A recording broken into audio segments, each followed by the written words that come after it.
നമുക്ക് നാട്ടിലൊന്ന് പോയി വന്നാലോ? ഹലോ ഗൈസ്, മാജിക് റിങ്സിന്റെ പുതിയ വീഡിയോയിലേക്ക് സ്വാഗതം. ഞാനിപ്പോൾ അബുദാബി സയ്യിദ് ഇന്റർനാഷണൽ എയർപോർട്ടിലാണ്. ഇപ്പോൾ സമയം രാത്രി 11:30. നമ്മുടെ ഫ്ലൈറ്റ് ശരിക്കും 11:45 പക്ഷേ 1.5 മണിക്കൂർ ഡിലേ ആണെന്ന് പറഞ്ഞതുകൊണ്ട് ഞാൻ ലേറ്റ് ആയിട്ടാട്ടോ വന്നത്. നമ്മുടെ ഫ്ലൈറ്റ് എയർ ഇന്ത്യ എക്സ്പ്രസ് ആണ്. ഫ്ലൈറ്റ് പലതും ക്യാൻസൽ ആയതുകൊണ്ട് നമ്മുടെ എയർ ഇന്ത്യക്ക് നല്ല തിരക്കുണ്ടായിരുന്നു ഗൈസ്. ഒരുപാട് ആളുകളുണ്ടായിരുന്നു. അങ്ങനെ നമ്മൾ ഫൈനലി ഫ്ലൈറ്റിൻ്റെ ഉള്ളിൽ കയറിയിട്ടുണ്ട്. എയർ ഇന്ത്യ ആയതുകൊണ്ട് തന്നെ നല്ല ടെൻഷനുണ്ട് ഗൈസ്. എങ്കിലും ഈശ്വരനെ മനസ്സിൽ ധ്യാനിച്ച് നമ്മൾ ഫ്ലൈറ്റിനുള്ളിലോട്ട് എത്തിയിട്ടുണ്ട്. അങ്ങനെ എയർ ഹോസ്റ്റസിൻ്റെ സുരക്ഷാ നിർദ്ദേശങ്ങളൊക്കെ ശ്രദ്ധിച്ച് കേട്ടു. ഒന്നും മനസ്സിലായില്ലെങ്കിലും അങ്ങനെ എല്ലാവരും പുറപ്പെടാൻ തയ്യാറായി. ഗായ്സ്, നമ്മൾ നമ്മുടെ ലക്ഷ്യത്തിലേക്ക് എത്തിക്കൊണ്ടിരിക്കുന്നു. കൊച്ചി ഇന്റർനാഷണൽ എയർപോർട്ടിൽ എത്തിയിട്ടുണ്ട്. നമ്മുടെ മനസ്സ് സന്തോഷം കൊണ്ട് ഇങ്ങനെ പെരുമ്പറ കൊട്ടിക്കൊണ്ടിരിക്കുകയാണ്. അങ്ങനെ ഫ്ലൈറ്റ് പതുക്കെ പറന്ന് താഴെ എത്തിയിട്ടുണ്ട്. അങ്ങനെ എല്ലാവരും നല്ല സന്തോഷത്തിൽ വർത്താനം പറഞ്ഞുകൊണ്ടിരുന്ന സമയത്താണ് വലിയൊരു അലാറം, ഒരു അപായ സിഗ്നൽ കേൾക്കുന്നത്.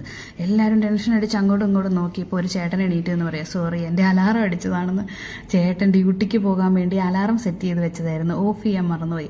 നോർമൽ അലാറം സൗണ്ട് ഇട്ടിട്ടുണ്ടെങ്കിൽ എഴുന്നേക്കാൻ മടിച്ചെങ്കിലോ എന്ന് വിചാരിച്ച് അപായ സിഗ്നൽ ഇട്ട് വെച്ചതാണ്. ചേട്ടൻ്റെ ഒരു ബുദ്ധി നോക്കണേ. എല്ലാവരും എന്തായാലും ഒന്ന് ടെൻഷൻ അടിച്ചു. ഫൈനലി ദൈവകൃപ കൊണ്ട് സേഫായിട്ട് നമ്മുടെ ഫ്ലൈറ്റ് കൊച്ചിയിൽ ലാൻഡ് ചെയ്തു. നല്ല മഴയാണ് ഗൈസ് രാവിലെ തന്നെ. പിന്നെ നാട്ടിലിപ്പോൾ എന്നും മഴയാണല്ലോ. അങ്ങനെ സർവേശ്വരനോട് നന്ദിയൊക്കെ പറഞ്ഞ് ഞാൻ മക്കളുടെ അടുത്തേക്ക് ഓടി ചെല്ലുകയാണ് ഗൈസ്. ഇതാണ് എൻ്റെ കുഞ്ഞുമണി. ഇവൾക്ക് 3 മാസമായപ്പോൾ ഞാൻ ഇവളെ നാട്ടിലിട്ടിട്ട് അബുദാബിക്ക് പോയതാണ്. ഇപ്പം ഇവൾക്ക് 6 മാസം കഴിഞ്ഞു. കൊതിയോടെയാണ് ഞാൻ കാണാൻ വന്നത്.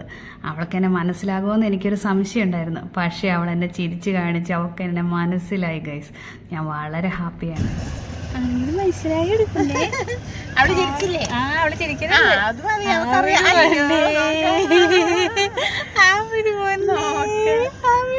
എന്നാ വേണം? അയ്യോടാ,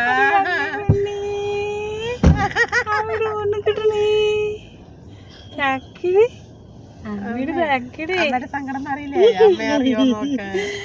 ചക്കട മുട്ടേ. ഗായ്സ്, ഞാൻ എൻ്റെ സ്വർഗത്തിലെത്തിയിരിക്കുന്നു. എൻ്റെ മക്കൾ, എൻ്റെ കുടുംബം, ഞങ്ങളിത് ഞങ്ങളുടെ വീട്ടിലോട്ട് പോയിക്കൊണ്ടിരിക്കുകയാണ്. അപ്പോൾ പുതിയ വീഡിയോസുമായിട്ട് പിന്നെ കാണാം. ലൈക്ക് ചെയ്യാനും ഷെയർ ചെയ്യാനും സബ്സ്ക്രൈബ് ചെയ്യാനും മറക്കല്ലേ. Tata, bye bye.